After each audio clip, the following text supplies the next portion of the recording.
Hello everyone, this is Dmitry49 with Product Feedback, bringing you the full review of the Razer Black Widow mechanical gaming keyboard.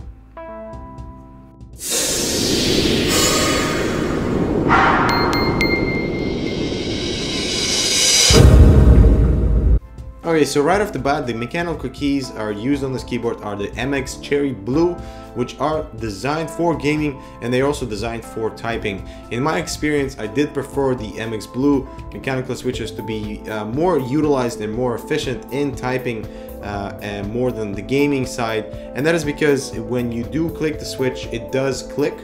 And that is good because you know exactly when the key is registered, and there's only 50 grams of force must be applied on the key in order for it to move down and actually be registered. However, my gaming experience with this keyboard was a little bit skewed because you have to lift off your finger off the keys completely in order for the key to bounce back. And sometimes when you do try to lift up your fingers off the keys just slightly, the keys does kind of more like shift to the side or kind of skew, and that causes the key to rise slowly, and obviously will make your movements it will disturb your movement during gaming, and I did have to adjust to that for quite some time in order for me to know exactly how and when to lift up my finger off the keys. But for gaming, it's quite unfortunate because we have our hands on the keyboard basically the entire time when you're gaming, and just concentrating on lifting up your entire hand off the keys will maybe make your experience worse for gaming. And also, you can only press 6 keys at a time, obviously, because this is a USB keyboard, so just keep that in mind. So the overall appearance of the keyboard is Razer style. You have the black piano finish, which is attractive, but is a huge fingerprint magnet, especially after long hours of gaming, and you will have to clean it if you want to keep it in a state like it is brand new. However, if you do have any other Razer products, it should fit in just fine with all the other gaming peripherals on your desk. The font on this keyboard was a little bit confusing in the beginning.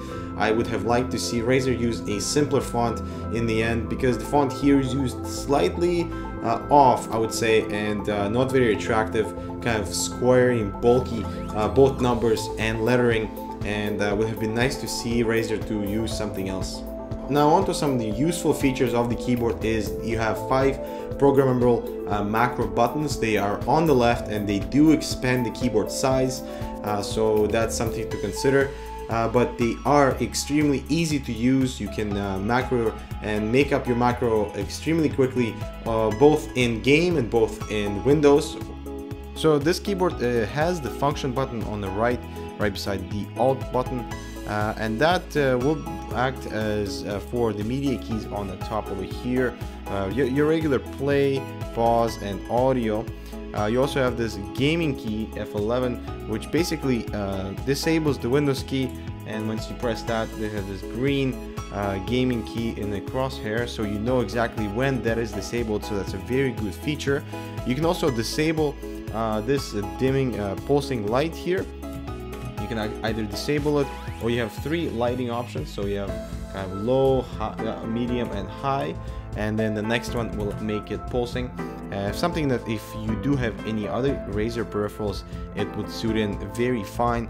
And you also have this sleep mode, so it puts your computer to sleep, and that's excellent. But the main thing here is the function and the alt button, which is the micro button. So once you press that, you can see here this red button shows up here, which waits for you to register any keys. Let's press in Control S, and that is just obviously save as, and we have to go back to function M, and now as you can see it starts to pulse, and it's just waiting for you to input the key to which this macro would be assigned.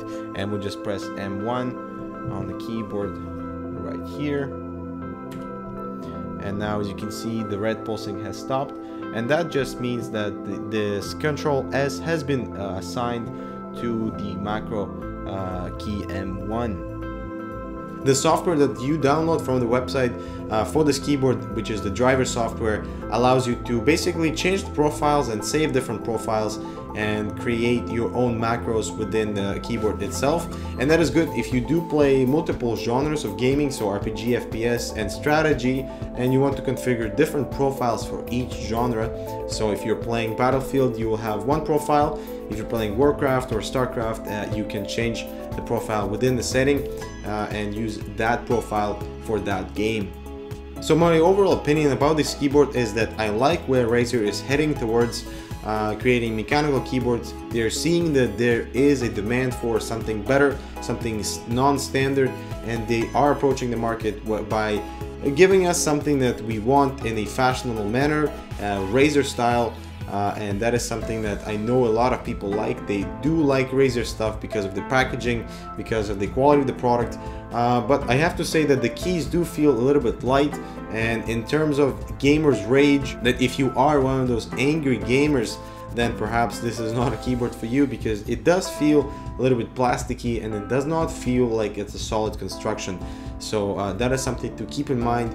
But the actual body of the keyboard does feel a little bit heavy, and that is a good thing, so it will last you a while. But the actual keys are very, very light and should have been made a little bit heavier, so they do kind of fit in with the overall construction and the overall feel of the keyboard.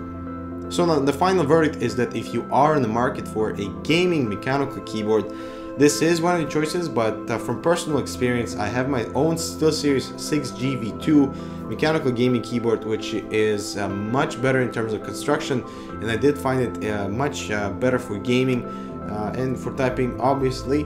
And so I would recommend you looking at that as well. But that is obviously personal preference, so please don't judge. You do have to try them both and to see which kind of key you like better. But if you are looking to get a Razer mechanical keyboard, I would suggest if you want to spend extra little cash on the keyboard, then perhaps get the Elite or the Ultimate version, which have fully customizable backlight keys with multiple colors.